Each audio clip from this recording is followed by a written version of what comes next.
O ministro do Interior da França informou que mais de 170 locais em todo o país foram vasculhados durante a madrugada desta segunda-feira. A polícia francesa procura envolvidos no atentado de sexta-feira em Paris. 23 pessoas foram detidas e outras 104 colocadas em prisão domiciliar nas últimas 48 horas. A França também lançou uma série de bombardeios na noite de domingo contra alvos na Síria. As ações militares aconteceram em Raqqa, virtual quartel-general do grupo terrorista Estado Islâmico. O governo francês já identificou 5 homens que participaram do atentado à casa de shows Bataclan, a um restaurante e ao Estádio de France, em Paris. 129 pessoas morreram e 350 ficaram feridas, entre elas 3 brasileiros. O líder do grupo seria um belga de origem marroquina. O ataque foi reivindicado pela organização terrorista Estado Islâmico. A ação levou presidentes dos 20 países mais ricos, reunidos na Turquia, a endurecer o discurso contra o terrorismo. Eles anunciaram que podem reforçar as fronteiras e tornar mais rigorosos os critérios para a movimentação financeira e até a circulação de informações pela internet. E para falar mais sobre esse assunto, nós convidamos o doutor em Relações Internacionais, especializado em inteligência, Jonisval Gonçalves, que também é professor de Direito Internacional, Segurança e Defesa Nacional. Boa tarde, doutor. Boa tarde. Bom, eventos muito tristes, né, que abalaram o mundo inteiro, mas o que significam mesmo efetivamente esses atentados em Paris?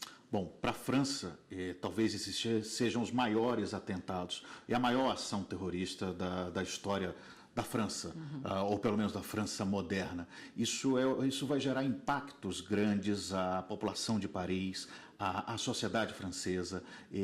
Até agora não tinha se visto nada como o que aconteceu nesse fatídico dia 13.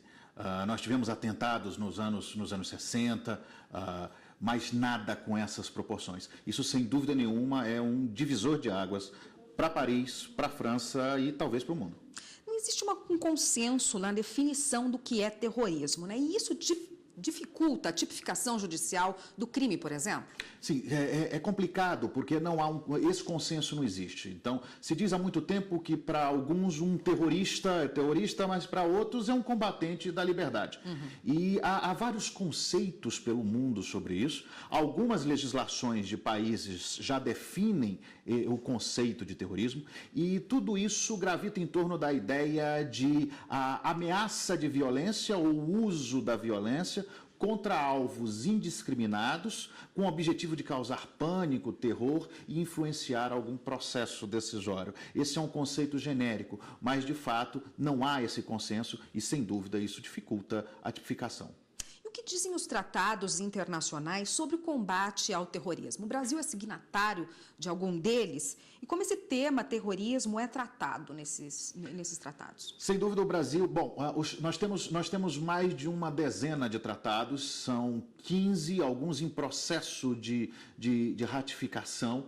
E o que a gente tem é um conjunto de normas, é um regime internacional que busca regulamentar a resposta a essas ações terroristas.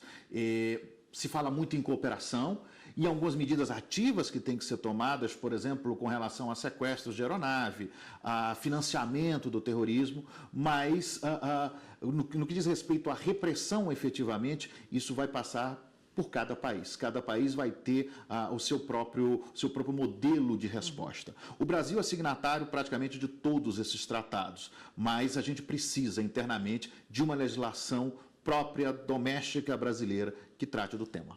Doutor, e como o combate ao terrorismo no mundo todo pode afetar os direitos individuais das pessoas? Bom, à medida que nós temos a ameaça do terror e a reação ao terrorismo, certamente isso vai fazer com que os direitos individuais sejam limitados. Por exemplo, o direito de ir e vir, muitas vezes a inviolabilidade do lar, é uma balança. Segurança, liberdade. Então, à medida que eu precise aumentar a segurança, certamente eu vou restringir alguns direitos. E esse é o grande dilema do Ocidente hoje. Como conciliar a liberdade com a necessidade de segurança? O que essas organizações, sobretudo essas organizações fundamentalistas, buscam hoje, Érica, é fazer com que nós cada vez mais reforcemos a segurança, fiquemos num estado de tensão e dessa maneira diminuamos as liberdades. Porque o Ocidente, as liberdades e a democracia no Ocidente incomoda esses grupos. É lícito, então, num momento como esse, na França, por exemplo, que foi alvo agora, se reforçar a segurança em aeroportos, limitar a entrada de pessoas ou se endurecer essa entrada de pessoas, até negar, é possível, ou entrar na casa de uma pessoa que é considerada suspeita sem nenhum mandado judicial? Sem dúvida nenhuma. De fato, no caso da França especificamente, a legislação antiterror, a legislação que lida com o terror, ela foi reformulada agora em julho. Então nós temos uma lei muito mais severa e que dá permissão às autoridades públicas, diante de uma situação crítica, grave como essa, de proceder a ações dessa maneira. Isso pelo mundo também não seria de se surpreender. Afinal de contas, é segurança, a preocupação maior é garantir a segurança da população e a estabilidade institucional. E nesse momento há que se endurecer.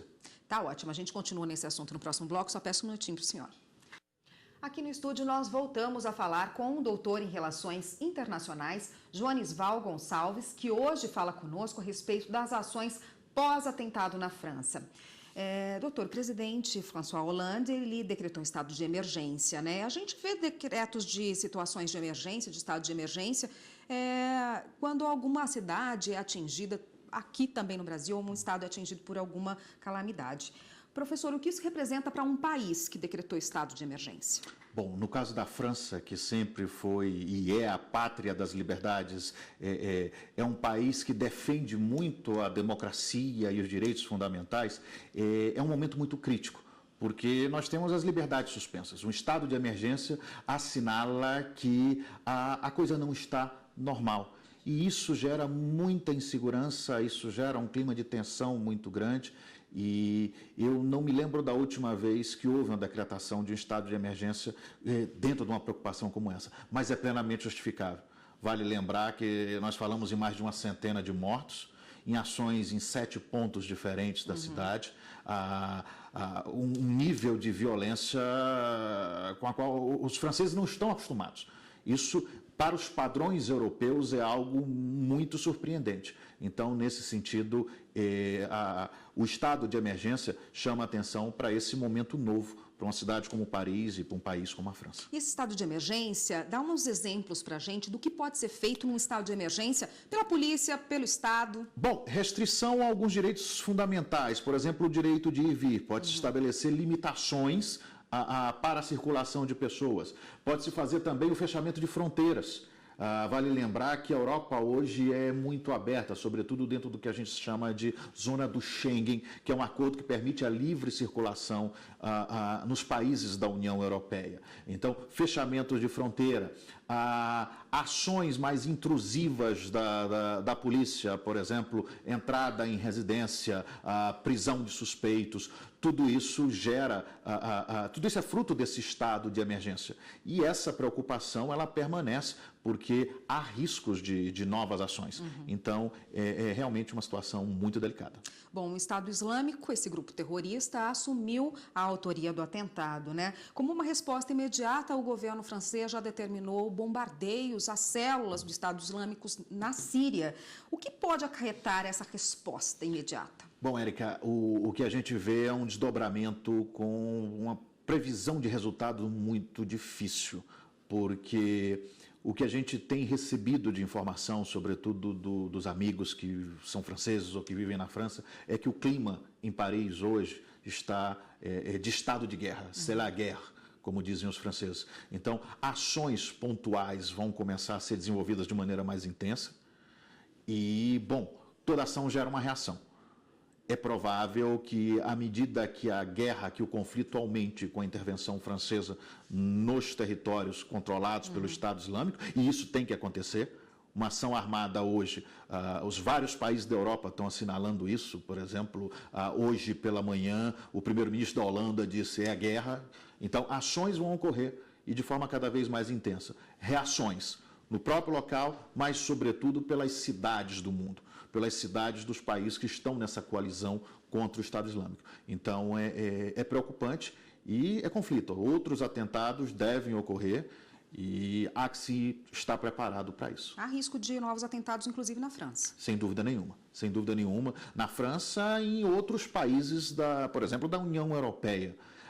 O que se precisa fazer com relação a isso? Aumentar os controles, se investir em inteligência. E os serviços de inteligência são fundamentais nesse momento. Os serviços de inteligência são importantes para se identificar possíveis células, se identificar possíveis autores dessas ações e tentar neutralizar antes que eles venham a agir. Então, investimento maciço e a atuação da inteligência é fundamental. Tá ótimo, doutor. Obrigada pela participação. Eu conversei aqui com Joanisval Gonçalves, que é doutor em Relações Internacionais, especializado em inteligência, e conversou com a gente a respeito dos atentados que ocorreram na França. Obrigada pela participação, doutor. Obrigado. Até uma próxima. Até a próxima.